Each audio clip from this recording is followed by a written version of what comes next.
विधायक किशोर जोरगेवार ने आज मनपा के सभागृह में महसूल विभाग तथा मनपा के अधिकारियों के साथ एक बैठक ली, जिसमें पटेल नगर के नागरिक भी उपस्थित थे। तो आइए जानते हैं यह बैठक किस संदर्भ में ली गई। चंद्रपुर शहर महानगर पालिका के सभागृह में विधायक किशोर जोरगेवार ने महसूल विभाग तथा मनपा के अधिकारियों के साथ एक बैठक ली और इस बैठक में तुकुम प्रभाग क्रमांक 1 के बस स्टैंड के पीछे स्थित पटेल नगर के नागरिक भी उपस्थित थे। साथ ही भाजपा के पूर्व नगर सेवक सुभाष कासनगोट्टूवार, तुषार सोम, दशरथ सिंह ठाकुर, देवानंद वाड़ी, प्रदीप किरमे, प्रकाश देवतले, मनोज पाल आदि भी उपस्थित थे। तो आइए सुनते हैं इस बैठक के संदर्भ में सबसे पहले पूर्व नगर सेवक सुभाष कासनगोट्टूवार ने क्या जानकारी दी। माझ्या तुकुम प्रभाग क्रमांक 1 मध्ये बस स्टँडच्या मागे पटेल नगर वस्ती आहे, गरीब वस्ती आहे।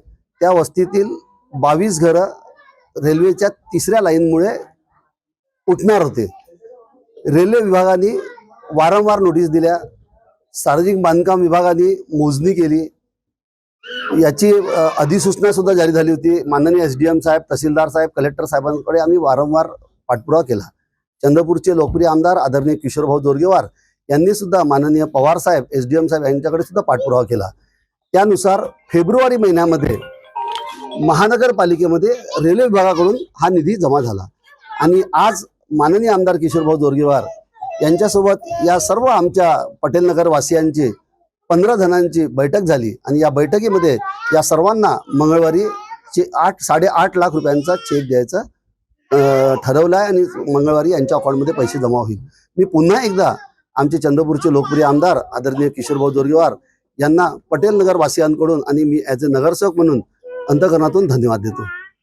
वहीं इस बैठक के संबंध में विधायक किशोर जोरगेवार ने भी मीडिया प्रतिनिधियों के साथ बातचीत करते हुए इस बैठक को लेकर जानकारी दी। आता कुणी पाठपुरावा केला त्याच्याबद्दल तर मला काही माहिती नाही आहे, परंतु हा 71 चंद्रपूर विधानसभा ही मी तिथला लोकप्रतिनिधी आहे आणि लोकप्रतिनिधी या नात्याने याच्याशी संबंधित वेळोवेळी पाठपुरावा, बैठका, अधिकाऱ्यांशी संपर्क हा चालू होता आणि आमचा असा समज झाला होता की या लोकांना पैसे मिळालेले आहे, कारण की हे रेल्वेने साधारणतः 24 फेब्रुवारीलाच महानगरपालिकेला पत्र दिलं होतं। एसडीओ साहेब याच्यामध्ये सगळ्यांनी भूमिका घेत आणि साधारणतः मार्च महिन्यामध्ये पैसे वळती झाले होते। हे पैसे वळती झाल्यानंतर सुद्धा या लोकांपर्यंत पोहोचले नाही। आता मिळणार आहे हे जेव्हा मला लक्षात आलं, आणून दिलं आमच्या तिथले जागरूक नगरसेवक सुभाषजी कासनगोट्टूवार, म्हणून आजची बैठक आहे। हा विषय अगोदरच आटोपलेला होता। हा विषय रेल्वेनी पैसे दिले होते, महसूल विभाग, एसडीओ विभागांनी त्याच्यावरती कारवाई करत आयडेंटिफाय केले घर, त्या घरांना पैसे रेल्वेनी वळती केले, फक्त ते मिळाले नव्हते यांच्यापर्यंत। एवढ्या करताच आजची ही बैठक होती आणि त्यामध्ये त्यांनी सांगितलं की आता यांच्याकडून एक 100 रुपयाच्या स्टॅम्प पेपरवर त्यांच्या अकाउंट नंबरचं लिहून घेतलं जाईल आणि मंगळवारला, बुधवारला यांना ते त्यांच्या खात्यामध्ये पैसे वळते केले जाईल। एवढाच हा या ठिकाणचा विषय आहे। CTV के लिए वैभव गारकर की रिपोर्ट।